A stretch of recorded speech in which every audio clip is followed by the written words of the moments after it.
everyone to another episode of Spooky Japan podcast. I'm hoping everyone is doing well. It's still hot here in Japan.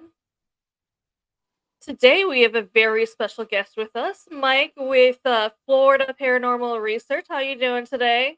Yeah, how we doing today? We're Happy to doing be here. pretty good. How are you today? Great, great. So, for our listeners out there who may not be familiar with who you are, how would you introduce yourself and where did your journey into the paranormal begin? So my name is Mike Del Coro. I'm part of a Florida-based uh, paranormal research team called War Party Paranormal, um, and I am a tech specialist and case manager. We also have a live radio show every Monday night, and we also have a show on Paraflix called The Haunted Files, where me and the team leader, which is a good friend of mine, and we travel around, investigate different places, and document our findings. Mm. And I would say, to answer your second part of the question, um, I've been doing this for about somewhere around 9 years now. Um, I've always had an interest in all things strange and paranormal, and UFOs as well. I've always been very into that. I had an experience when I was a child that really startled me, and as I started to get a little older, I always looked back at that and was like, man, was that real? Like, did that really happen? Did I imagine this? Like, what was going on? Like, so I started kind of digging into the paranormal, and it really interests me. And then I was always, to be honest with you, somewhat of a pretty hardcore skeptic until I met a friend of a friend, and she was experiencing stuff in her home, and she offered that we're more than welcome to come over and investigate. And this was before I was really doing it. This was probably my first investigation, and she wasn't home, and we went over to her apartment, and we experienced some pretty wild stuff. I always wondered what happens to get people into the paranormal, especially the as you put it, hardcore skeptics. But I also love it when paranormal groups have skeptics in their groups, just because they work the hardest Mm-hmm. to prove it's probably not paranormal anything that's happening, which I feel like most groups need. Just Mm-hmm. because I know if you're into the paranormal, a lot of people jump into, oh, something spooky just happened. Like if a door closes, they're just like, oh, a spirit slammed the door. But then you have the skeptic, like, no, I'm going to prove them wrong. And they go and be like, oh, this window is open and it's probably just the wind draft. Exactly. I always say, to have an open mind, but you don't want your mind so open that your brains fall out. Yeah. you Yeah. know Keep it real. Exactly. And that's one thing that I would say that's mighty refreshing about the show that we produce, is that I like to keep it entertaining, but also we're very, very adamant about being truthful, and making sure that, not even necessarily truthful, but the fact that we do debunk, before we call it paranormal, but we do Mm-hmm. capture a lot of really amazing evidence. um yeah, I just, like I said, I don't like to jump into conclusions, so we like to check things out first, and because our credibility is everything. uh, Yeah. when we come to our team, we Mm-hmm. do a lot of residentials helping people that struggle with the paranormal. So our integrity and trust is very important to us. Mm-hmm. It's Which it's is good. everything. Which is good because I mean we've heard of the horror stories of people who do residentials and they leave and it's just worse. Yeah, absolutely. And doing residential cases is, you have to have a very, very well balanced personality as well, because you have to communicate with these people and explain to Mm-hmm. them Mm-hmm. things. And sometimes you're going into somebody's home, and Yep. it's not fun and games at that Yeah. time. You what you say and what you do and what they see Mm-hmm. could very much affect their mental Mm-hmm. well-being and their psyche you know Exactly. And also is that you only got one chance to do it right, Correct. and you You can't also gotta be screw it up. respectful of the people who own Yeah. the house, and I say this because I know someone who they had a haunting, and they called a team, and I knew this team, and I can't investigate with this team just because how the lead is. Just we don't get along just because of the fact is, regardless of what the owners say, they'll do what they want. Hmm. And one person called them, and they asked me to be one of the people to go with them to their house, and I said no, I can't investigate this person. I'm glad I didn't, Hmm. because the person, they live in a single household, right? So not the biggest house, and they even said this, like, look, due to size, we only want like 3, maybe 4 people max. And for some odd reason, he showed up with 12 people. Oh Oh God. wow, jeez. Yeah, and that's what and they were telling me about it after, and I'm like, and you made it clear you didn't want that many people. Like, yeah, we said we don't need this single family. One story. I don't know why he brought 12 people when we said 3 at 4 max, just because of the size. And I'm like, that just makes it kind of harder to that makes it so much harder to investigate. Like, even I've been in places with like multiple stories just because of the size.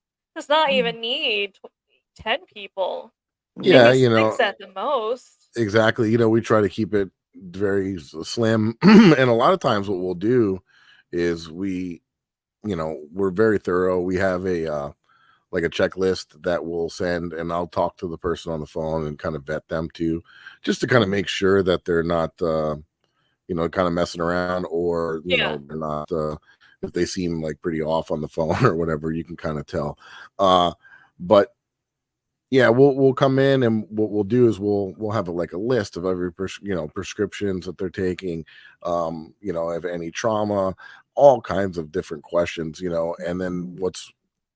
once we kind of talk amongst ourselves, we'll have like a little group chat to the side, and we have a psychic medium on the team that's very, very professional, and we don't tell her a thing. And then Mhm. when we go, it's a team of 3 of us, one psychic medium and Mhm. 2 investigators, and we'll have her walk the building first, and then come out and talk to us privately, and Mhm. then we will investigate those areas, and after seeing what she feels during a preliminary, and then we'll build a relationship with the client, and and then kind of come back and do an investigation. But we'll start off by doing a preliminary.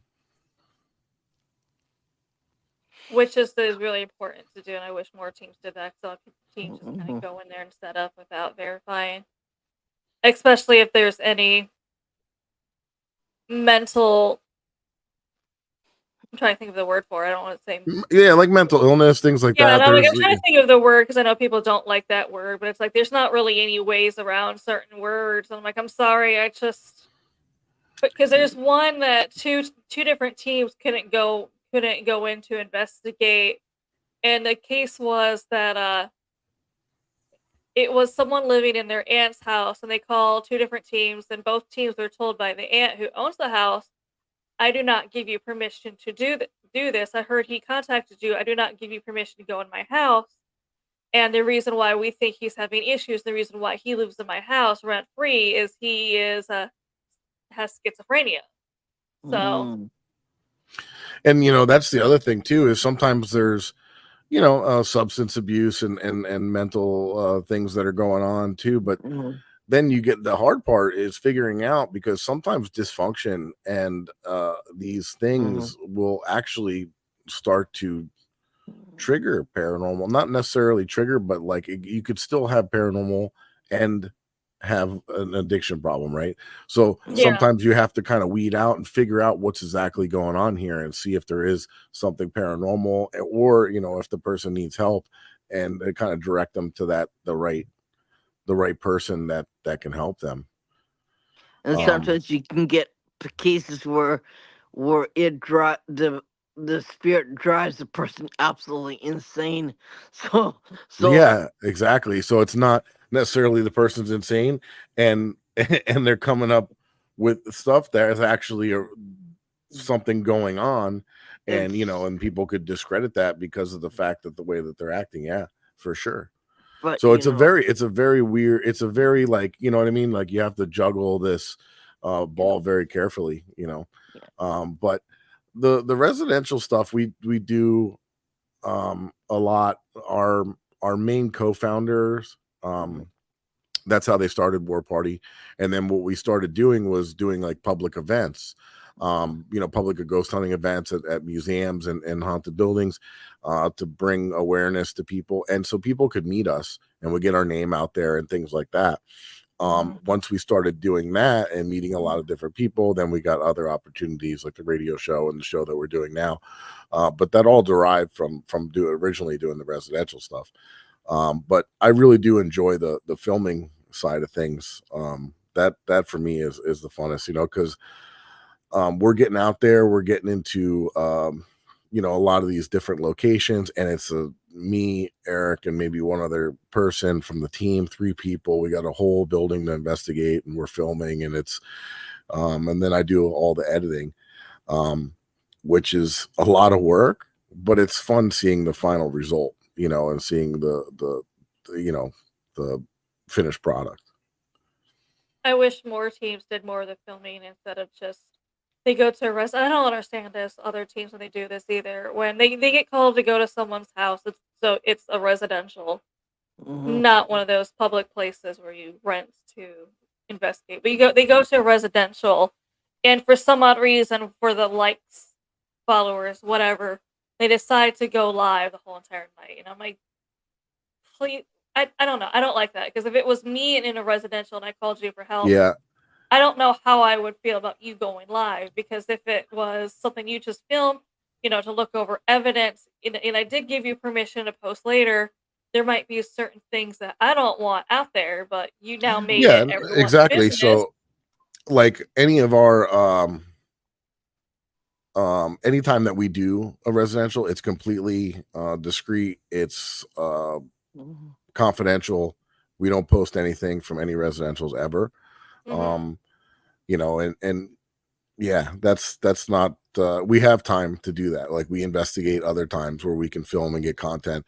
When we are doing a residential, we don't do any filming unless we're documenting something for our own reasons, for Yeah, evidence review or something like that, but we don't put anything mhm, online yeah, ever from a residential. yeah. which is Uh, good because, like I said, I mean, for privacy reasons, as people say, you don't know what's going to come up, and it's not fair to yeah, Yeah, I mean, whoever you're doing a these are resident. people's lives, these are people's families, these are people's yeah. homes. We don't want to be blasted on Yeah, the internet, you know what I mean? Like, just some people are weary just about having people come in, let alone putting their whole thing on the internet. So that's what Exactly. Japan is. Because when I first got to Japan, my first thing I wanted to do was I was like, I'm gonna jump into the paranormal community out there in Japan. I'm gonna go do this. I'm gonna do that. I'm looking forward to meeting the Japanese paranormal. And it turns out it was just Irene. There's no other team. There's no other teams. There's not. You can't find any teams here in Japan. There's not any paranormal teams. So if you have a haunting, unfortunately, you're kind of on your own with that. We also don't have anything. We don't have anyone over here calling them a demonologist or anyone claiming that they can do Mhm, house cleansings. We don't have that.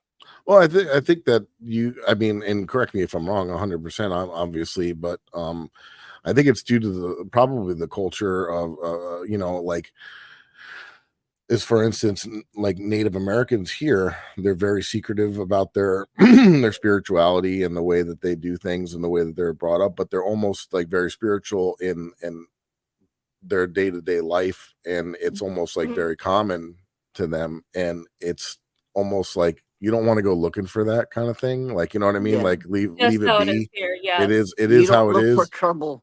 You Yeah, don't go exactly. looking for trouble, and you don't stick your finger in a light socket. That's what it's like here. Yeah. And and every day we wake up with paranormal. We go to bed with paranormal. We do everything we eat that has to do with paranormal. We sleep. We go out do our day to day work with paranormal in our head. but we don't want, but they don't want to have anything to do with it as far as it interrupting their lives. Yeah, exactly. Like the way it is here, it's almost like religion and stuff isn't as strong as it really used to be, and people are looking for proof of the afterlife. You know what I Yeah, mean? They're seeking it, yeah, and they're where years ago it was very taboo because you know you don't want to mess with that. You don't want to mess with those kinds of things. People were more religious, and now I feel like people are striving for, it's built into the soul and the mm, body and the human brain that there's something bigger than us out there, and there's mhm. something more, and there's something beyond the realm that we live in. And like I said, in maybe in like I said, maybe in the culture that you guys live there, that it's like you said, you're reminded of it every day. You're very spiritual. Here it's, I think people are starting to become more spiritual now because of just different times and different things that are going on in the world. And but that's kind of the main thing. I think that everybody that does this, I feel like, has some sort of a uh something that happened in their life with death that they're kind of trying to work out, and this could be a way for them to um you know show them that there is something going on after this world. The thing is that young people like to explore a lot, right? And they're getting into trouble where they come up dead or they're sick. They come up after going exploring. They're going into the hospital and they're sick and the doctors don't know why, and next day the family's planning their funeral. Wow. It's the places that you go to, you have to be really careful.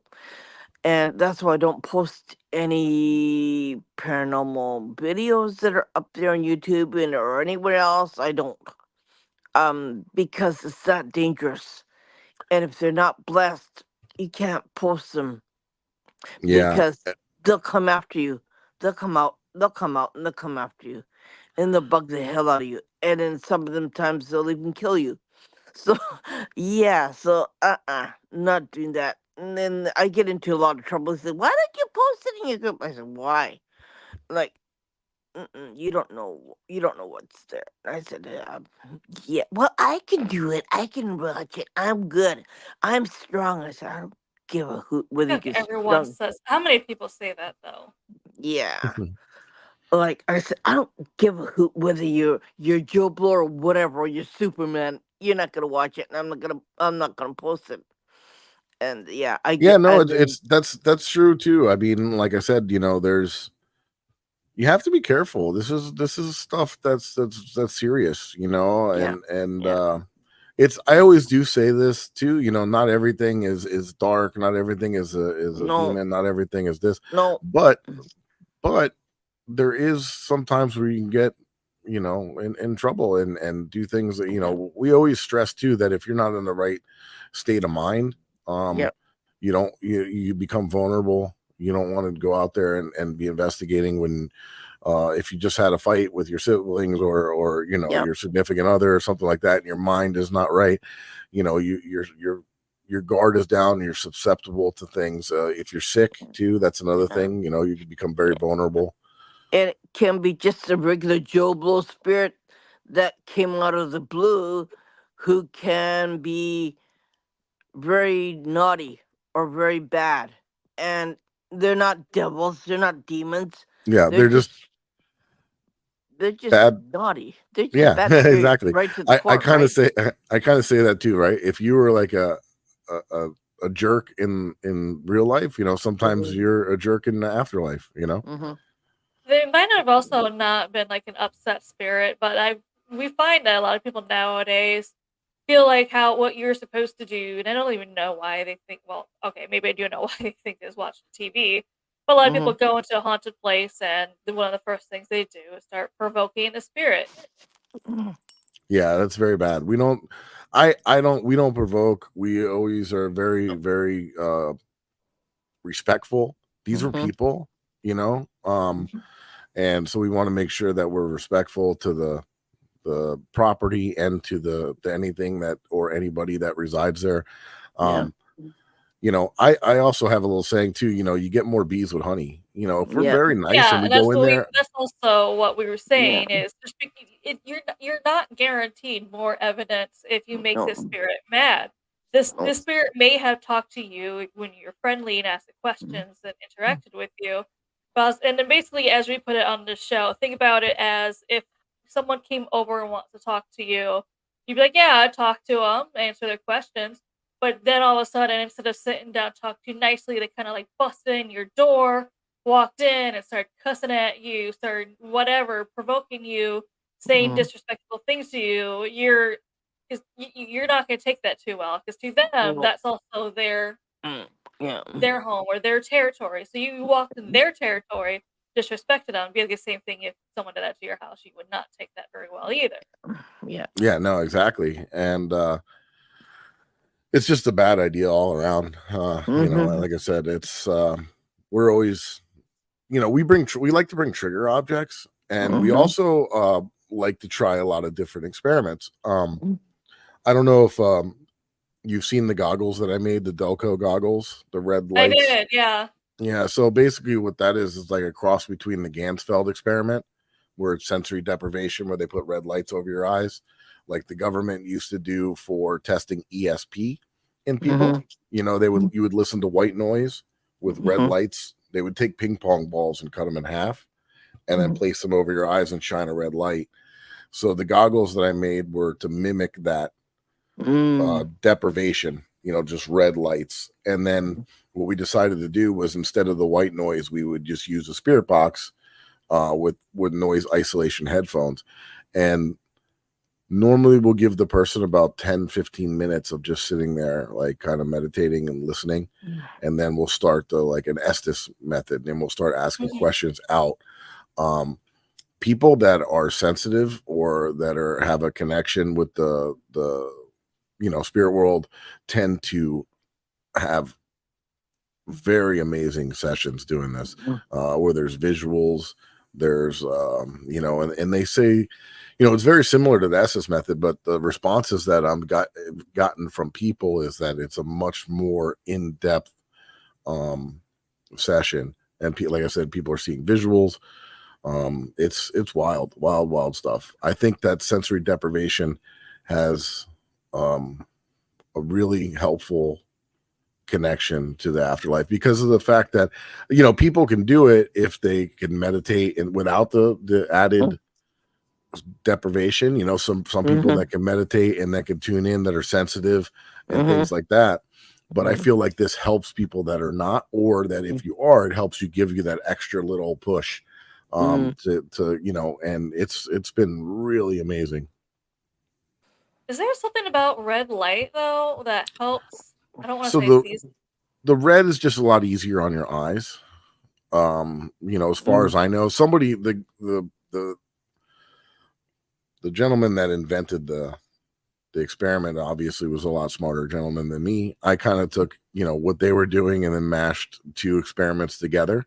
Mm. um but yeah, I think the red light is it's a lot easier on the eyes. And it's just than blue or white or anything like that. Mm. Because I was reading not too long ago that during one of the wars, and I couldn't remember which one it was, but someone said they heard the same thing, and it was the Vietnam War. So Mhm. at the Vietnam War, during the Vietnam War, obviously the military's night vision was red, but they switched from red to green because so many people were reporting seeing what they thought were demons, and I'm gonna say what they obviously because and everyone people in different places they would see it like they saw winged creatures flying Mm. by because there'll be people in helicopters all of a sudden shooting at what looks like nothing. They're claiming they see a winged creature fly by with them. People on the Mhm. ground said they looked up, saw the same things that had the goggles on, And so many people kept reporting seeing the same thing over and over. Everyone pretty much described it almost exact, where it's a winged creature flying. So they Yeah, I always think thought it I was think demons. that was also like the with the discyanide that they used to use as like a liquid that they would use for night vision as well. And Mm, some of the debunkers try to say that that it was the chemical in the discyanide that was Mhm. used that caused people to hallucinate or to kind of get a little crazy. But um, I don't know. Yeah, I that's haven't what they dug were into also it. saying is they think it might have been the chemicals in it that were somehow leaking. But it's just weird how a lot of people reporting seeing what looked like the same Yeah, the thing. same thing. Yeah, And that's what but I'm saying is wouldn't they all see different things, but they're all claiming to see the same thing. Everyone that gotta go see it in the same place, so it's just weird. And on that's when they that switched to green. on that end of Asia, there's a lot of urban legends, right? So they're really old. Um, some of them are mystic creatures. Some of them are good, some of them are bad. So you gotta really understand that side of Asia because they have their own what is it, belief or I don't know what you call it. It's not a belief. It's like what we have here, right? Urban They have legend, their kind of yeah, superstitions. they have their own cryptics there, and sometimes they're in the jungle. Sometimes they're deep inside the forest or something, and sometimes they're inside the bamboo bamboo forest. So I kind of like say, yeah, it could have been that, yeah, and then it could have been that too, you know. that's true. So Right? We so don't know, and I haven't looked into it deep enough to make a uh, actual statement on it. But I know there's one place that I would love to explore, but I know it's kind of dangerous. Would be Fukushima hmm over there. Have you guys ever been by there? no, I was gonna go to another place was in Niigata area where they had where all the houses got destroyed because the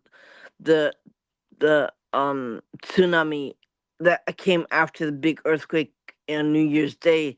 That was another place where everything got obliterated, and older people are the only people who died, and their houses just and change the shoreline. And that'd Wow. be another place to go to because that's just almost like Fukushima, what happened there too, except they It's didn't have. sad. It's definitely sad, but there's something about going to a place like that where there's stuff that is abandoned and it still just looks like somebody walked away.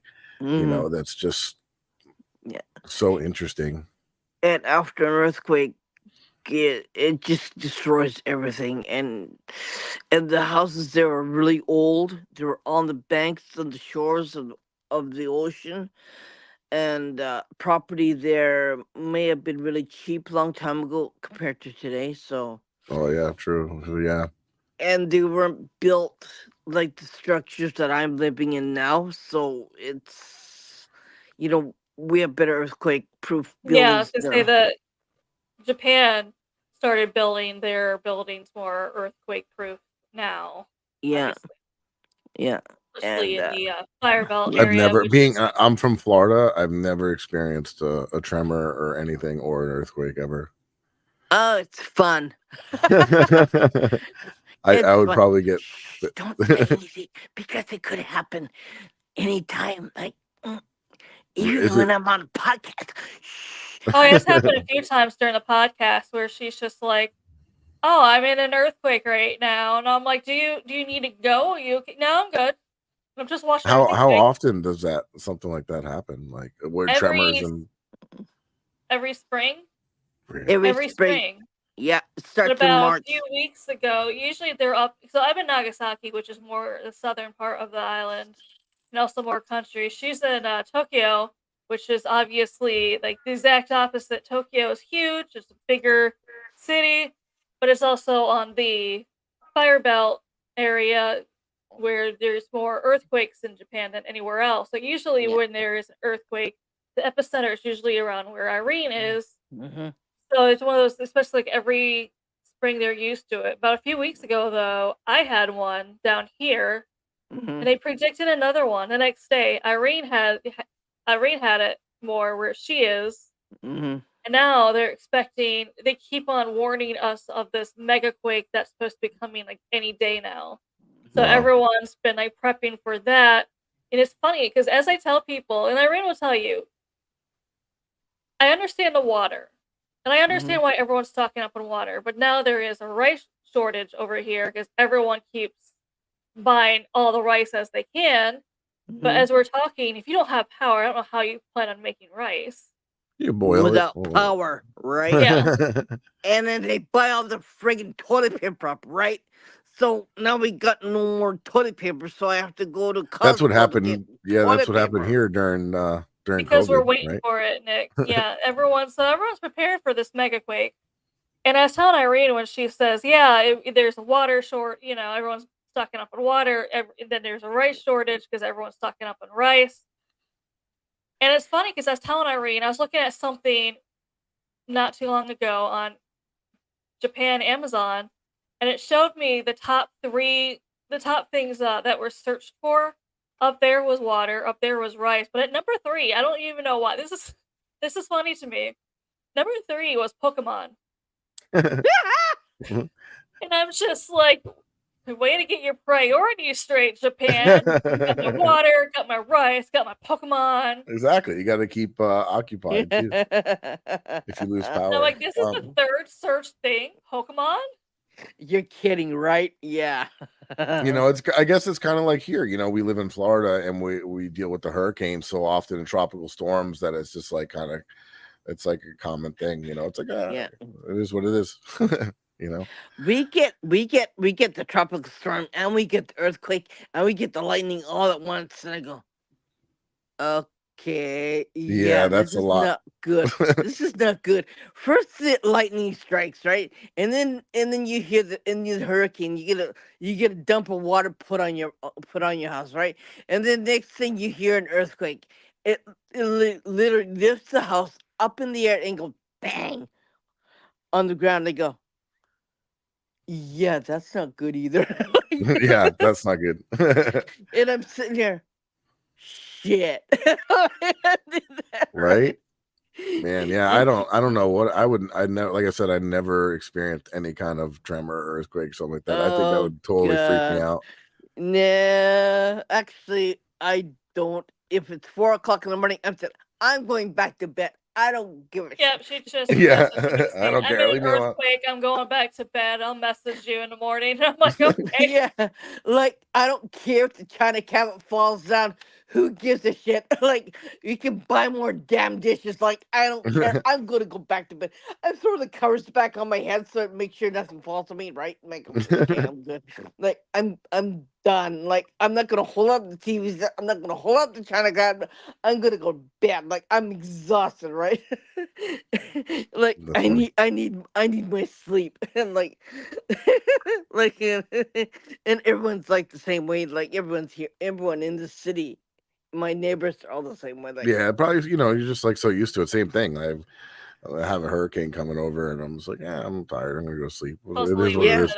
yeah, we have another yeah. typhoon coming, is what we're being told. Ugh. See, Yeah. Yeah. The closest I ever been to over there was I was in Australia for um 7 months. But Oh, oh, it's fun when you have like a hurricane and you're on it. Oh, it's just absolutely balls of fire, right? All I what that that's why I plant a whole bunch of I planted a blackberry tree, I planted raspberry bushes, and I planted blueberry tree bushes, and I planted lemon tree in my garden because all that water's gonna come. It's gonna go someplace, right? yeah, might as well utilize it. Yep. So I'm planting all these trees, and I got 3 rose bushes to go with it, and I said, okay, we're good. Like I'm not gonna get wet. Like. And we bought a place that was on a high hill, so it's like this. And I said, "We're good, like we're Yeah, safe." that's good for sure. It's just absolutely crazy, and Yeah, I'm just watching out for number one, right? Yeah, exactly. And a lot of times people don't realize that you gotta watch where you buy your house or buy or you rent your apartment because it's not the earthquakes, it's the water that'll get you, right? Yeah, you want to make sure you're on higher land, right? So you're not on like low lying land And because you get flooded. and yeah, and you gotta make sure you got a lot of trees in your area or you have a park or someplace close by, right? You're just looking at hurricanes, you're looking at dumps and like buckets and buckets of water being thrown at you, right? Like it is in Florida, and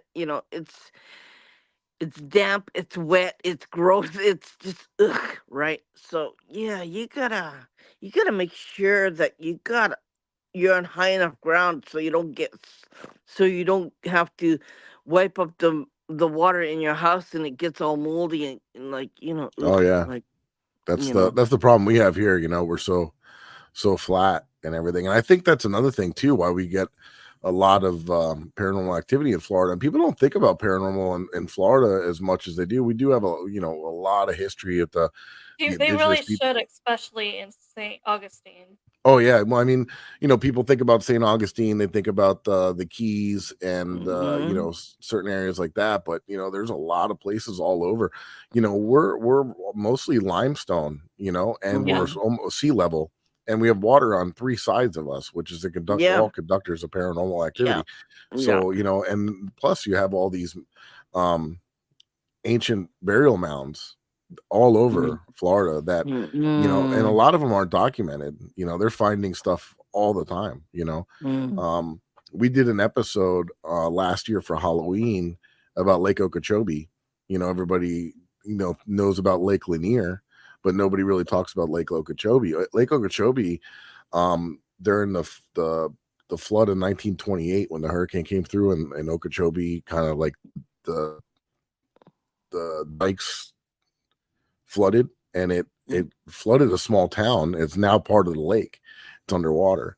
And a lot of people were Mm-hmm. killed, a lot, like I think Mm-hmm. 3,000. And they had mass burials all around. And then they also had a drought that they found not hundreds, thousands of human skulls. And they don't know when or how they got there or how long. It was some of them even had like were elongated, like they when they bind their skulls as a child to elongate the skulls like you see in Peru. Mm-hmm. And we investigated this area on a boat. We took the boat out to this area and did an investigation, and it was really strange, really really strange. Everything that we were there's been a lot of UFO reportings, Mm-hmm. there lights, light anomalies, apparitions, all kinds of stuff reported on the lake. And when we were doing the Delco experiment with the sensory deprivation on the boat, everything was related to like looking up sky. Mm-hmm. And I don't know if that had to do with um extraterrestrials, UFOs, or anything like that, or the indigenous people Mm-hmm. trying to tell us, because they were very conscious and about the stars and the alignment of the Mm-hmm. stars and all these things. But everything that we got was look up regarding and we kept saying look up regarding all kinds of things related to the sky, like look at the light, just very very odd stuff. Yeah, it was called Lake of Death, actually, was the name of the episode on Paraflix that we did, the Haunted Files. It was very interesting. You notice a lot of people did everything depending on the stars, how the stars are lined up. When they planted crops, uh, when they did this, when they did that, even when they had a wedding Yes, when they had children. everything had So to do they, with the solstices and the summer and the winter solstice and the alignment of the stars. And yeah. it's and there's one place that we investigate here in Florida that's an old cemetery, um, that was built in the 1900s, and Mm, it was actually built on partial of a serpent mound, mm, that they didn't They didn't realize what it was in the 1900s, and they started digging some of it up, and they use it for fill on some of the cemetery and the roads. Mm-hmm. And we see shadow figures out there almost Wow. all over. It's amazing. Like, and Wow. one of the craziest things that happened was we were out there and we were investigating, but then we kind of stopped and we were talking amongst ourselves. Mm-hmm. And Eric goes to me, "Hey, do you think, because they had their own language, Mm-hmm. and he goes, do you think they can understand us or communicate with us since they've moved on and they're in a different realm now? Do you think they can understand us speaking English?" And sure as of anything, we actually captured it on film. You hear a clear as day disembodied voice say yes. Mm-hmm. And we were like, oh, wow. So that was another thing that I always wonder about. We do get EVPs down here sometimes in Spanish, Mm-hmm. and things of that nature. But, I wonder if, if you guys went to somewhere and you're trying to do an EVP session, and if they're speaking, their native language, or if you get it in English, or if they can speak universally once you get past that, and you're on the other side, and you're, um, all that kind of goes away, and they can just communicate. I have an icky gift where I can have a full blown conversation with anything dead. Okay. And yeah, I can have a full blown conversation. It doesn't matter what language they speak. Right? Yeah. I can understand them. They can understand me. In this country too. Yep. And I speak two languages. I speak Japanese and I speak English, and they can understand English too. There's a And it, theory that once you pass, you learn. You either learn or you somehow just met. You just know yeah. other Like all languages, major yeah, you can just communicate. especially like well, some people say all, some people say at least the top major languages. And I told people that there's people who died only speak. Obviously, I'm here in Japan. There's people who died at the time only speaking Japanese, but somehow they're Hmm. able to communicate with me in English. So I'm like, I definitely do support that theory just Yeah. based on my I mean, just we had an answer. We yeah. said Yeah. we had an answer, and disembodied voice said yes. I couldn't believe it. I mean, we went back and played back the videos. We caught it on two different cameras. Hmm. It was so wild, so wild. Yeah. Yeah, I mean, and another interesting thing is if you kind of look into near death experiences and things of that nature, and the way that they explain these things, um, it's very wild. Hmm. That you're almost in like just a different Realm. plane, your different realm, Yeah. and you can still, Yeah. communicate. You still have free will, Hmm. so Yeah. I'm like I said, I didn't years ago before I started doing this, I was like, it's all hooey, I mean, that's it's all your perception of things and whatever. And then until they started really getting in there and investigating and capturing some of these EVPs that we're capturing that are without a doubt Hmm. a human voice, you know what I mean? Like it's unreal. I Um. know down in St. Augustine, Florida, there is. Have you been to this place? I don't know if I'm going to say this right. The Castillo di San Marcos. Yeah, I have, and that place is crazy. It's a fort that's been there Hmm. for, I can't remember the exact dates, but I almost want to say back to the 1400s. And then Yeah, I know it's pretty old from back yeah, it then. was, the St. Augustine is the first settlement in the United States from the Spain. Yeah, and a lot of people don't know that it was actually the first actual town in America, Yep, the and first city in America. that fort changed hands multiple times throughout the years. It was even used as a Civil War base. Hmm. Mhm. So like it was used all throughout um, out the years and for different wars and different cultures and different people. Um, and one of the interesting things is when it was made from Cortina. It's called. It's ground up shells, and Or that's what they also, it's also and made in coral. form a semi-rare form of limestone too, so it goes Yeah, with like what you're. limestone, coral, Mhm. basically the stuff that you would find in Florida on the beaches, coral limestone shells. And when they knew that this stuff could take an impact, too. So like cannonballs wouldn't break it. They would just kind of break off a small layer of it.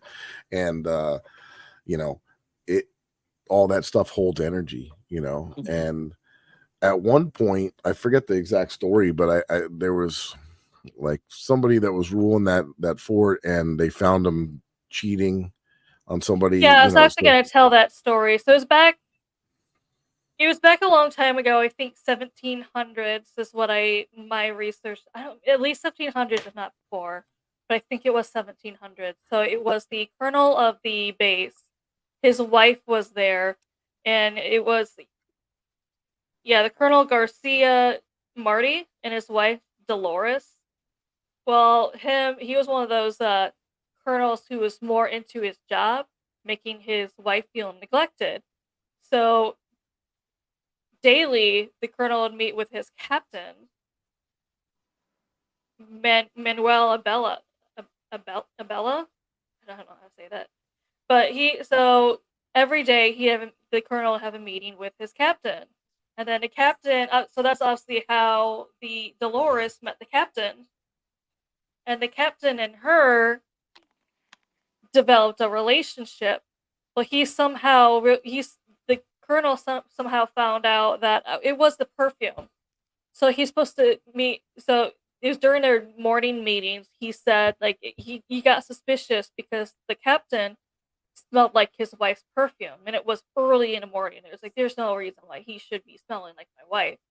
So that's when he looked into it, and he caught them cheating.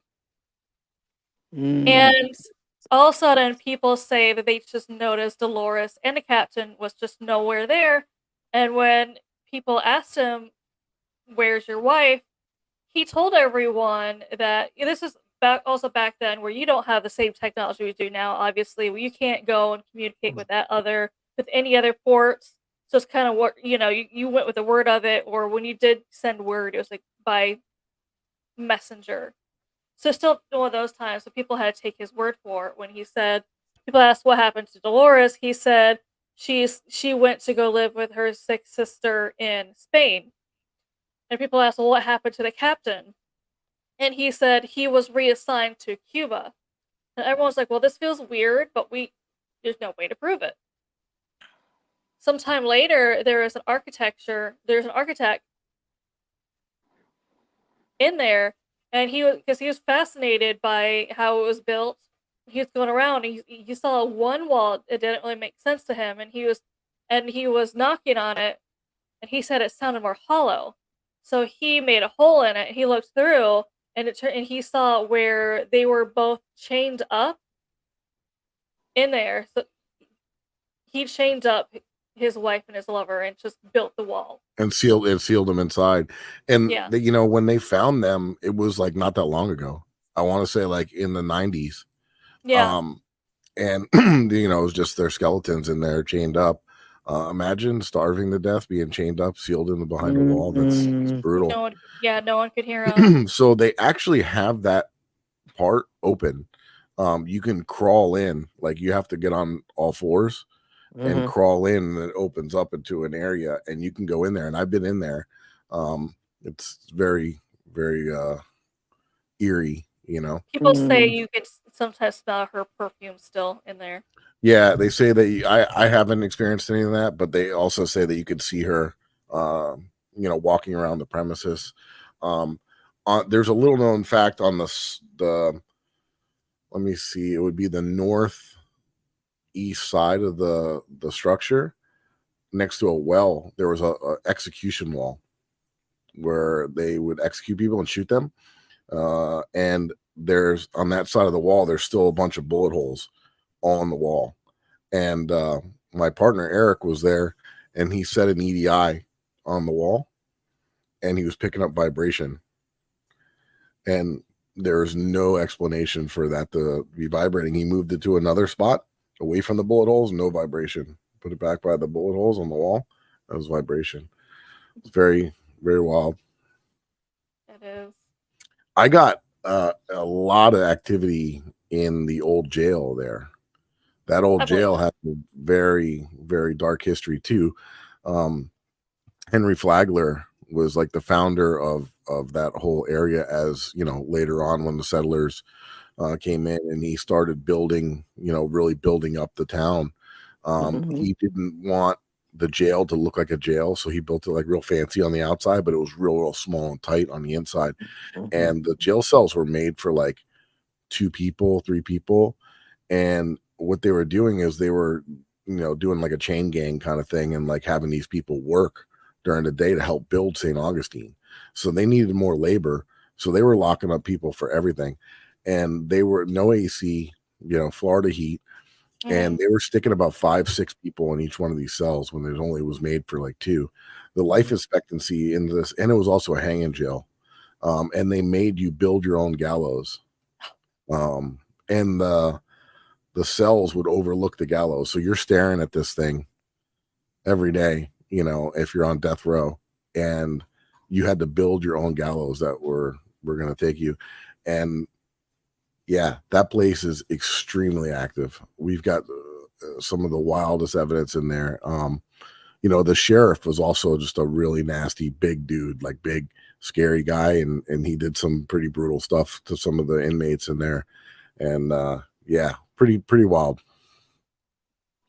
One thing I'm gonna say is you gotta be careful when you go to jails because sometimes you can bring home trouble from one, and they're not gonna leave you alone. Some of them might even want to kill you, so you gotta be extremely careful. Yeah, I mean Listen, jails especially. I feel because you know some people that are, they were very angry that they were in these jails. There's a lot of energy. There's a lot of anger, a lot of remorse, and a lot of stuff going on inside these things where these people were just tormented. yeah. So they come out the same way when they're dead, and they're out to kill. Like they don't Yeah, care. disgruntled. Yeah, oh yeah. They don't care. Yeah. It's just, and you gotta understand that um people say, yeah, that's not true, but yeah, it can be true. You just don't know because you were not around during that era, so you wouldn't know exactly what went on. You have no idea how they Yeah, lived. and some of the really sick stuff, they didn't document that. The sheriff is not No. going to Are document you the stuff kidding? that he did. Yeah. Never. Oh yeah. Like really? Yeah. It's That like shit. So, Japan, where you only know because the stories were passed down. Yeah. Here they don't. They if they had documentation, it was shredded because the land was so something happened was so horrific. They don't want anybody else knowing, so they shredded the documents that had to do or whatever it was, right? Or the papers yep. that had uh um excerpts of what happened on the land. So if you're trying to buy a house, if you're trying to buy a room in an apartment, good luck. Cause yeah, you're on your own. If you don't have a medium with you who can see what was on the land, yeah, it's like good luck. Like yeah, Yeah, well, Florida is the same. It's one of the states that does not have to report if there was a death in the home. You don't yeah, you don't know. yeah. Um you guys have the forest there, right? The suicide forest, is that in We Yep. do, Japan? and that's right under Mount. I don't know what it is about Mount Fuji, but something about Mount Fuji just amplifies paranormal activity. Where there is Hmm. people who went and they're visiting Mount Fuji, and they were the biggest skeptics. But they got a hotel. They made sure they booked and paid for a room that oversaw Mount Fuji, and they something happened where they have a ghost story where Yeah, something with Mount Fuji made them a believer into the paranormal. yeah. Or crazy stuff happens, right? Yeah, Cause that's also the epicenter of where earthquakes happen up yeah, there. and it's a lot of volcanoes still even to this day, right? Really? So the They think scientists, Godzilla over here they believed he was real, and yeah, he just went back in Mount Fuji. yeah, So, and scientists have to climb the mountain to measure the earthquake, measure the magma under the floor, and when they climbed, they either died climbing or they died going down the mountain. So, Wow. and yeah, it's a long time ago, right? They didn't have the equipment to climb, right? So yeah, they're in these whatever clothes that they had and the shoes that they had, and they went up the mountain with ropes, and that was all Wow. they had. So yeah, you die. My mother told me about that. It's the most haunted mountain ever because scientists usually died going in the volcano, measuring the magma, and they just plunged to their death in the lava, What a way to go. yeah, or they die climbing up or going down. So that whole mountain has kind of like its own vibe. Yeah, very. I can imagine, right? You Yeah, know, I mean, and the treacherous terrain. yeah, they have hiking. They have hiking. You can apparently right now they're open for hiking season, so you can climb the yes mountain. and no. They're only allowing a certain amount of people to be Yeah, able to hike daily. So people who used to be able to hike it are not able to hike it daily just because, like I yeah, said, I mean, unfortunately, they're limiting how many people can hike on that daily now. yeah. That's what I was reading. Is they're just like if you're going there just to hike, don't expect to because Oh, there's just You have to reserve, don't you? It's not first come first serve.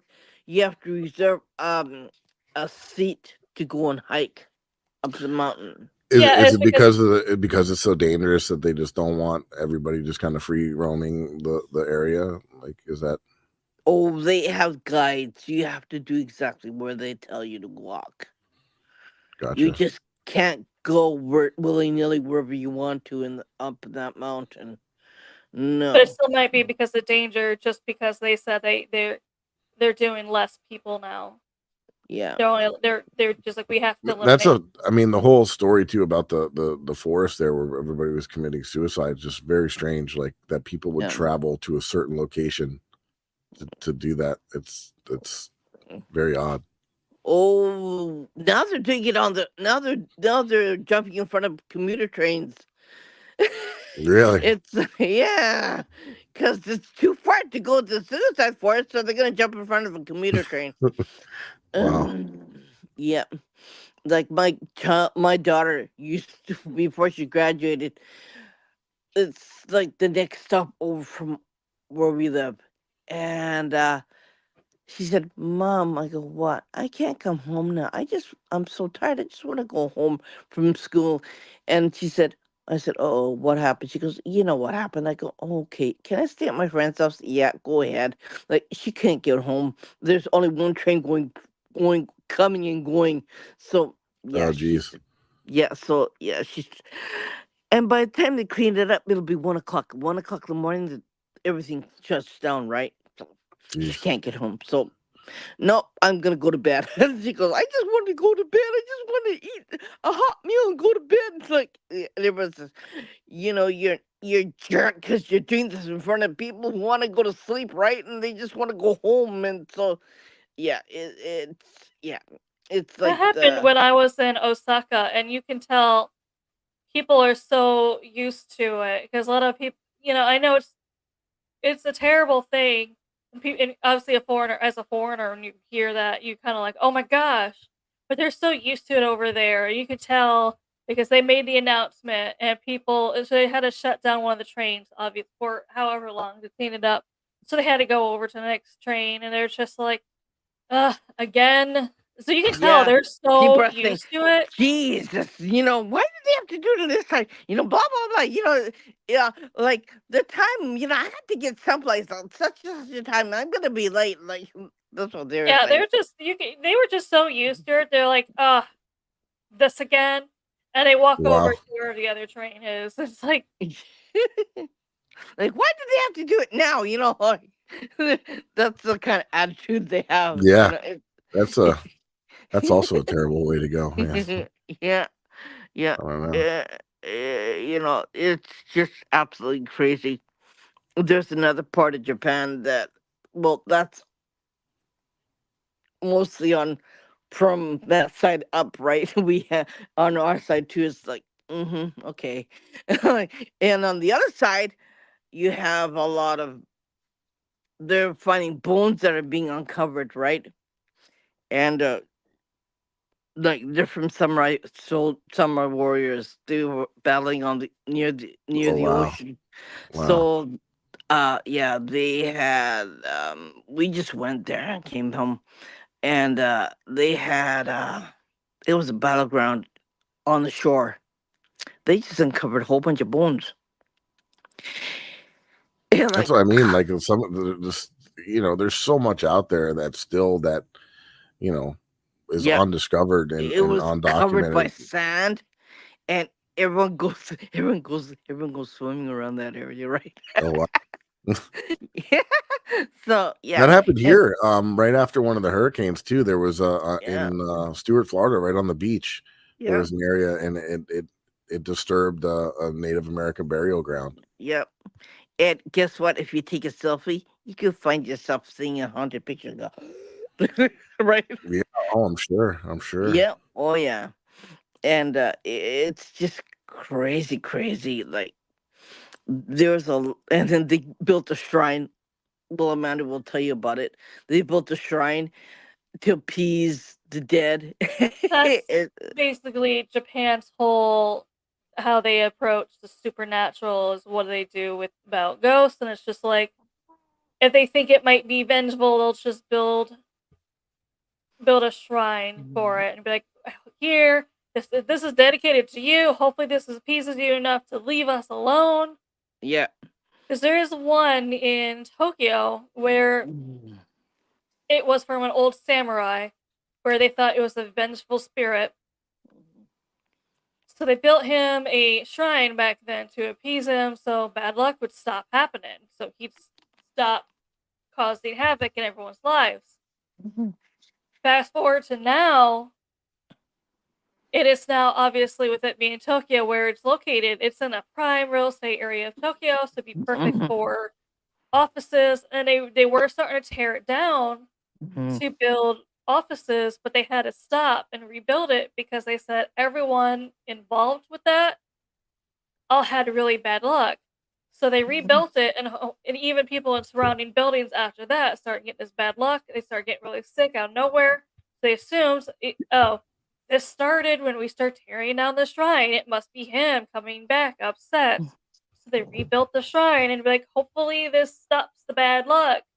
And they Mhm. also, outside of that shrine, put frog statues, and they say the reason why that is frog in Japanese is the same as return. Yeah. So frog statues at a shrine means return to the afterlife, return to where you came. Yeah. Kaeru. Kaeru is a frog. Kairi master or Kaeru is to go home or to come back or to go someplace, right? To go where you're from.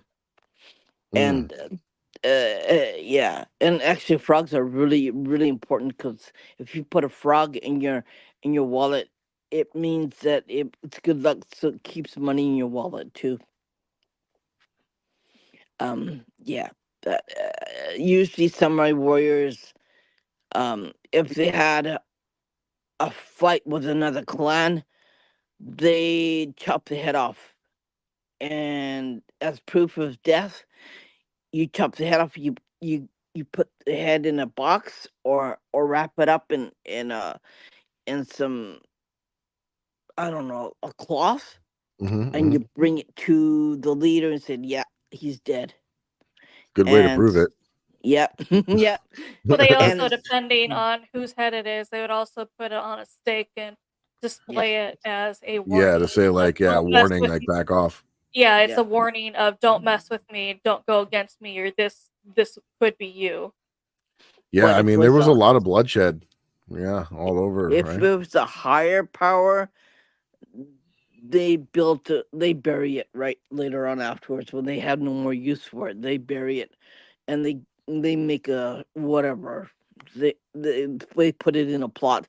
So a lot of plots of samurai warriors are haunted, and Mm. they're not gonna rest. Right. Yeah, no, I mean, have a decapitation and It Yeah. has Just its own name here. I forgot the name here, but it has its own name here. There is a lot of plots with just a head. So yeah. they had its own name because it's so common here. That's just a Yeah. head. wow. And the soldiers' heads would be on a stake around the the gate area. I'm sure a lot Uh of those old weapons have stuff tied to them too, oh like yeah, some of the old Hiroshima swords and Castle.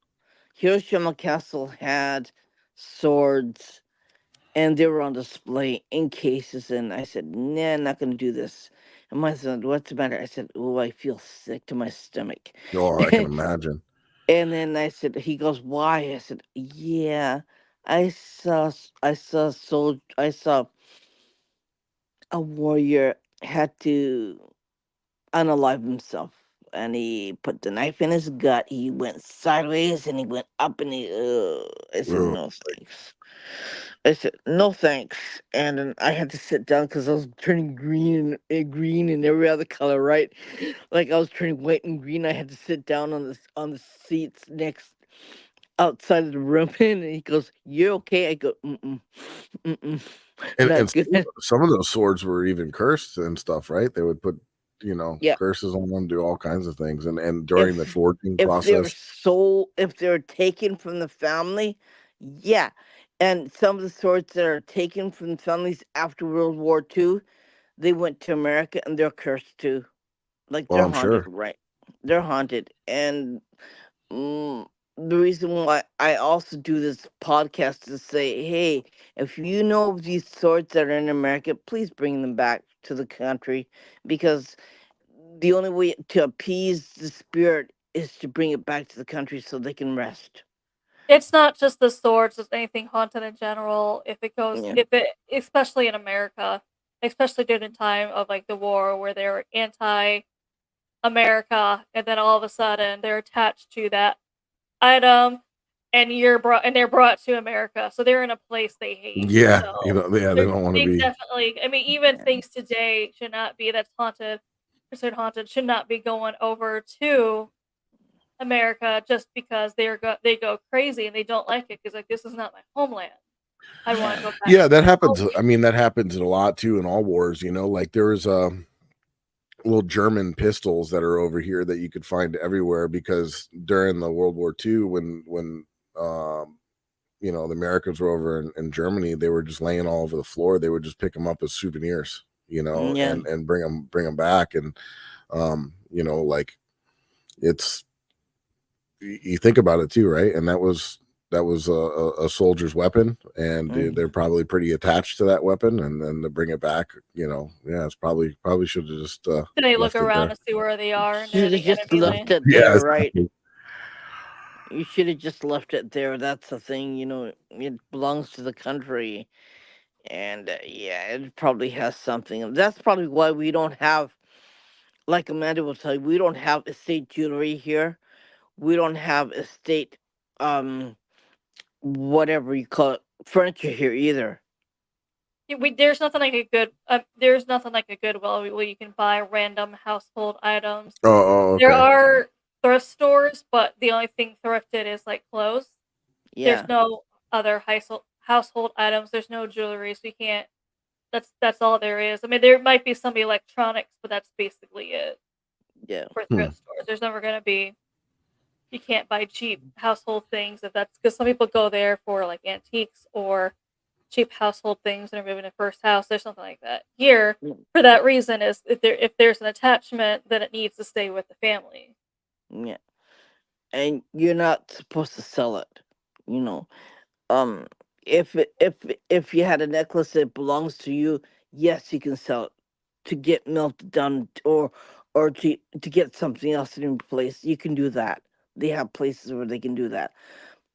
But if it's an estate jewelry that belonged to your grandma or your grandpa, or a watch that belonged to your grandpa, you're not allowed to sell it. Even to this day, people will say no, or Wow.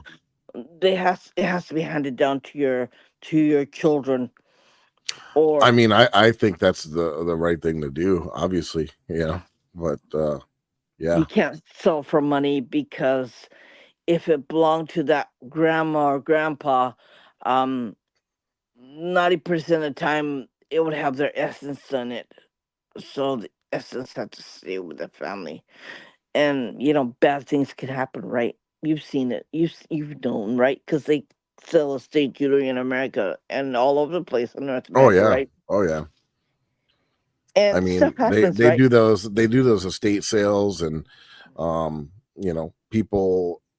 That's the other thing too, which is kind of crazy, right? Like, so haunted dolls got very popular, so people on TikTok and things like that are buying these things, and they're putting a meter next to it, and their phone is setting off the K2 meter, and you don't know if these things are really haunted or not. Most of them probably not, but your people are buying these things off Amazon and Mm, eBay. I mean, and some of them really could be very dangerous. It's not yeah, the yeah. there's a lot of objects that you know and And people, that's everyone, another thing too, is like to try to figure out if somebody lives somewhere and they start getting activity. Chris, It yeah. could be because of an object, and um, that's one of the houses that we investigate all the time, the Riddle House. Hmm. It was on Ghost Adventures actually in season 1, like episode 2, but we investigate there. We hold the public events, and there's supposed to be 3 spirits that are in this building. One was the caretaker that used to work there. He hung himself in the attic. Um, Ooh. and then there was a little boy that fell out of the window when he lived there upstairs and passed. And then the third person they believe is a lady named Mary that came there on one of the antiques, that Mm. she wasn't really attached to the home. Um, because they take an historic home like this and they buy all these antiques and bring them in time period based to make Yeah, it look right. like the and something came in with one of those items. It's funny, because people say, I want a haunted doll, and I want a haunted doll from this country, I want a haunted doll from that No, country. you don't. No, I said, you what? And he go, yeah, I want a haunted doll from Japan. I said, no, you don't. Yeah, No, As you don't. exactly. someone told me though, who is also a psychic, they're just like they realize a lot of people who buy haunted dolls offline. They say majority of the times they just spent 300-400 bucks on the story.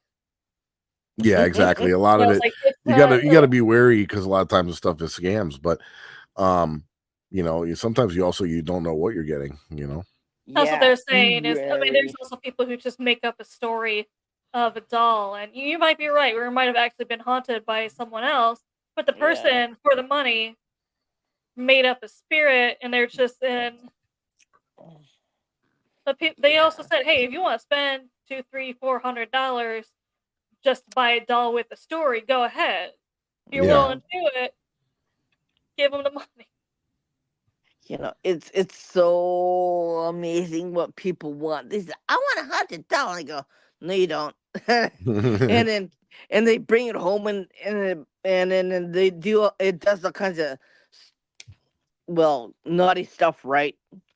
And then I said, well, did you bind the doll? And he goes, and they said, what's that supposed to mean? Yeah, you gotta you gotta bind the spirit and make sure it doesn't mess Exactly. around with Yeah, you, or the people that some of the psychic mediums that we deal with, they know how to handle those kinds of objects yeah. and stuff, and bind them So yeah, and do so all these things. But yeah, I mean, and people don't they think it's fun, like they think it's something to play with or whatever, something to screw around with, but they don't realize it's not going to like come at you like Chucky and stab you. What's going to happen is you're going to start extremely, you could get sick. You can get very sick. You can get bad luck and start getting in car accidents. Different things can happen, and yeah, that's the kind of stuff that happens. People don't think like, oh, I'm not scared of a doll. Like, oh yeah, no, well, It you can know. get scratched. It can even can get strangled too if you're not very careful, right? Yeah, Or yeah, and it can make you go in the head because of that. It is just like, like, why'd you do this? Like, why'd you buy it? And they ask me, why don't have anything haunted in my house? I don't want anything haunted in my house because what I do, I just don't want them You don't need to be messing dealing with with me. that on a daily basis. No, yeah, I we do don't. enter. That's one thing that we don't do. We don't. I don't turn on any of my equipment in my mm, house. I I don't no, don't. either. A lot of people ask me why, and I'm like, it's just a personal rule I have is I'd rather not in my own home because that's yeah, my home. That's supposed to be my safe place. So yeah, yeah. I It's keep all my stuff in the garage. I keep it, and I'll cleanse it once in a while too. yeah, My whole it's kit. it's boundaries. It's putting boundaries in your home, right? And you don't want anything. You don't want to invite anything, and people don't Exactly. understand that. Like, spirits will come in your domain if you allow them to. You don't want to invite them in your home. it's And you, not. Exactly. Well, it's also not just you inviting new spirits in, but yeah, now you're inviting whatever's already in your house to be yeah, more active. I There's kind of yeah, no. explain it. I kind of explain it like this too, right? Like, no matter what you're using, it could be anything, right? Like, but you're giving that intent. You're offering to speak to something on the other side, and whatever gadget you have that you think that you're putting that, basically it's all your body, it's yourself. You're the hmm one that, there's no, I don't feel like there's a difference between a Ouija board and an EVP recorder, or yeah, it's all the intent. You're putting out that yeah, intent to communicate, and when you start to do that in your own home, you're almost sending up like a lighthouse, like, yeah. hey, this A guy's trying to beacon, talk. like, A yeah, beacon, yeah. yeah, And God knows what you're inviting, because mhm, it's not like you get to pick and choose. You either open a door or you shut it. And yeah. when you That's open just that a big. door, Yeah. I have one door. I have one window. It's right here. I have two spirits that are allowed to talk to me. Two spirits are allowed to come in, but they help me a lot, right? So if I have, if it's too much, I close it. But usually it stays open for those two only to come and talk to me. But otherwise, I don't allow it. yeah, well, It's also, this is, if you're somebody that's experienced and you know how to handle it, you know what I mean? yeah, yeah, I watched my friend, uh, Joe. He had a gift, and he's a medium, but he never really knew it, and he's always had like funny little things happen. But mm-hmm, as we started to investigate more and more, he started getting a lot of activity, and he thought mm-hmm, he brought something home. But what he realized is, talking to other psychic mediums and going to people and communicating, mm-hmm, talking with them, that his gift was getting stronger because he was yeah, communicating, yeah, and stuff was starting to come and try to talk to him. And then he mm-hmm, had to realize how to shut it down and say, like, mm-hmm, this is my safe space. This is my mm-hmm, home, not yeah, now.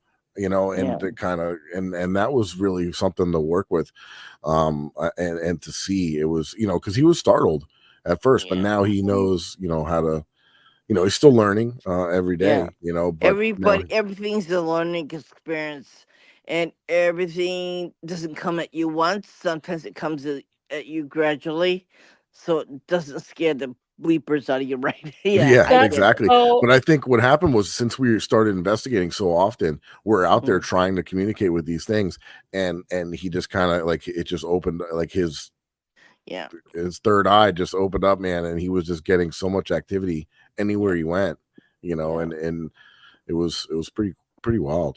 That's the yeah. boat I'm in now, and Irene can tell you that. Where I grew up with the gift, but I shut it out because I grew up as a minister's daughter, as a Baptist minister's Mm-hmm. daughter. So their whole thing is if you have the gift, because they assume everything's a demon. This Evil, goes yeah. back. This is tied with that. So they assume if you can see things that clearly you're either doing witchcraft, or you're doing something that you now have a demon attachment or possessed by a demon. That has to be the only logical reason why you can see and hear them, right? Mhm. So I grew up with it being like the most feared thing ever, especially when I was a little girl and they were lived in a strict household at the time. The closest thing I knew to witchcraft was the Hocus Pocus movie, Yeah. and I'm like, I don't know anything about witchcraft to be doing witchcraft, Yeah. okay? Yeah. And Yeah. me trying to explain that, they didn't believe me because like, no, you have to be doing something for you. But as a child, they're just like, oh, Yeah. it's a gift when you're a child because like I don't know, it's somehow different when you're a child. And if a child, you can see it to them. Yeah. Then when you're no longer a child, it turns into this. It's no longer a gift. You're doing something that you're not supposed to be able to do it. And I'm like, no, I don't. There's nothing attached to me. I'm not possessed. I Mhm. and it just got scary because no one would believe me. So I started hiding it. But after a while, it started coming back out, and it's starting to come out more now still, Mhm. and Mhm. even the spirits tell me, "You gotta start working on using it now, because there's gonna be a time where you're gonna wish you did it before. Mhm. Something's gonna happen, and you're gonna be able to need the gift." And Yeah. I'm like, "Alright, I'll try and start working on it," but it's starting to now, I'm starting to get more it's starting to open up now for me more now. Like, Yeah. and Irene Cause can tell you, especially down here, the first things I would see would be, like, shadow figures just staring at me. yeah. And at first, I thought I was going insane, but my dog was also reacting to, "Oh, there's a person." So I'm like, "Alright, my dog sees it, so it's here." But you gotta understand where you are. It's a different situation, right? Where you are, tragedy happened in Nagasaki, so you're gonna see more shadow figures than I will Unfortunately, here. this is an interesting place to be to start having your gifts open up. Yeah. So you're So gonna from a what lot more the little different. bit, like I'm as sensitive as a rock. I don't get much. If I'm somewhere and something is very dark or something, I'll feel it like on my chest, like almost like the barometric pressure, on your Or chest. the heaviness, or the Yeah, air or gets like so or I'll thick start to you feel can't like a little breathe, dizzy. right? Yeah. That much I could feel, but other than that, I don't see stuff or whatever. But I kind of look at it like this. If you stand your ground and you say, like, listen, because I'll make sure when I'm done investigating in a location, I always say, like, hey, listen, we're gonna get out of here. We're gonna leave you be, we'll leave you to peace. But you don't have permission to follow us. You have to stay here. We'll come back and visit, but you have to stay here, and you don't have permission to come with us, or and we'll That's and it like one almost. thing I was taught to when you leave a location. "Bye for now. Please stay here." Yep. But you see, in this country, they don't give a hoot whether you say that or not. Yeah, yeah, Like they'll say, "Huh? You think, right?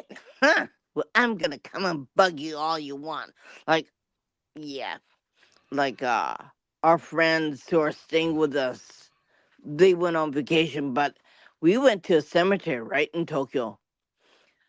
Three of them came with us. They came home with us. And I said, "All right." Like I said, you can't come with us, right? They don't care. They don't yeah. care, right? So yeah, that's what I've only happened. had I've only had one experience where I possibly had something follow me, and that was at Ledgeworth Village in New York, Yeah. where it was a mental asylum, and Oh uh, yeah. and they it was real bad, like Yep. stories you hear, and Yep. a lot of mentally disabled, a lot of Yeah. disabled people that didn't know where they were, what was going on, a Yeah. lot of mixture of everything. And after I left there, I went back to my hotel and I was sitting there going through videos on my laptop, and I was the only one in the hotel, and the light started flickering in the Mhm. hallway, and I'm like, all right, you Mhm. know what, maybe just electrical, whatever. And I was Mhm. like, hey, can you knock it off? And it stops. And Yeah. then the lamp started doing it, and the Yeah. lamp is not connected to the same circuit, No. and No. I'm like, all right, this. And I said, like, listen, this is not for you. This is where I'm No. staying, and you have to go back to where you were. And I kind of laid down the law a little bit, and it stopped, and I never had a problem since. But Yeah. that also could have been something innocent. I mean, they don't, like I said, these were people that were mentally disabled, and maybe they thought, hey, I'm gonna It's go with this guy. it's crazy because when you're in asylum like that, like, and they house anything and everything. If they thought you were nuts, Yep. they put you in there no matter what. No They matter didn't what. Yeah. care what it was, right? They just said one reel, you're labeled, you go, you're gone, right? And Yeah. So there was a mixture of regular people that shouldn't be there, and then there's a mixture of extreme people that should totally be there. That are yeah, violent, and then they just had yeah, everybody all mixed up into. And there was actually Geraldo Rivera. When yeah. that's how he got his big start, was doing an expose on the place I went to, Ledgeworth and Willowbrook, and it was called the Last Disgrace. And Mm. actually, on my YouTube, one of my YouTube videos that I put out there on Ledgeworth, I filmed the investigation, and you could see like this place. It's wild. It was a whole town. Like, it was self-sufficient. Mm. Yeah, it was wild. I mean, I'm wondering how many people who are sensitive, who are told that they're crazy and were stuck in one of those places, Mm, right? yep. Oh Oh, yeah. God, like, jeez. And you know what? Here in Japan, if I tell anybody what I do, I'd be stuck in one too. Unfortunately, back then, it's not just people with gifts, but who was wrongfully put in there, but it's also, I mean, if you had any kind of if your mental health, you'd Yeah, also be in one of those too. and Like and autistic not people only would that, be but in them. these places were so understaffed Yeah, too, that they were so mistreated. yeah. It's a terrible shame. It Yeah. it was it was horrible conditions, right? Yeah, and how many of the staff were trained to deal with these people? I bet not very many, right? Yeah, exactly. And the place was open until it opened in 1914 and closed in 1993. Wow, that was just recent, right? Right around Yeah, the corner, right? exactly. It's not long ago. Jeez, unbelievable. And we caught an EVP in the morgue in the hospital Mm-hmm. that sounds like we left it there. We put the recorder in the room, and we Mm. left, and we came back, and when we played the recording, it sounded like children screaming, um and chairs and things sliding across the floor. It just sounded like havoc. It was insane. Mm. That's the sad part about hearing children, right? Yeah. Like, I'm sorry, but if any of you have children, you want to protect them. And if they're put in a place like that, they died really young from anything, right? Like from illness or disease or malnourished or even treated wrong, right? Yeah. They Oh died yeah. really. They died And really fast. those are, I feel like those are two, with children spirits, is you have the risk of attachment there, because they could follow Yeah, you because they yeah, think that they're going to get help or something, yeah. or two, something could be mimicking a child because it's Yeah, innocent. You know what I a mean? dark, a dark spirit could have been like Trying to a lure you. shapeshifter. Yeah, Yep. lure you. Because in places like that where it's haunted, you got the spirits and you got the ones who are controlling them. Exactly. And we found that a lot too. Doing some of the sessions that we do, like the Delco experiment, it's almost like you'll be talking to somebody, and then somebody interrupt and start to stop them, like overseeing Yeah, them, and trying to For a lot restrict of places them. like that. Yeah, yeah, it's weird. I'm like, almost like, and I'll start to say, is there somebody here that's stopping somebody from talking? Is there somebody here holding them back? You know yeah. what I mean? It's very odd, and that's something that's a collective that a lot of people pick up on. And 90% of the time, I get told to go blank off by the collective, right? Oh They yeah, tell we get me, some. Yeah, they have really colorful vocabulary. That's what I Yep. Yeah. like. Anyways, I Mike, thank you so much for joining us today. We Yeah, appreciate it. We'll have to have you come. Absolutely. We'll have to have you come back sometime for a yeah. part Let's do two. a part 2. Okay. Absolutely. It was really fun, and thank you guys for having me on. Oh, And no problem. if you don't mind, like, I would love for you guys to maybe check out one of some of our stuff on Paraflix. If you can download that there. I don't know if you can do that, but yeah, it'd be Yeah, we'll have to amazing. look I'd into that. love for you to check it out. Yeah. Awesome. Everyone else out there, thank you, and we'll see you next time. Bye for now.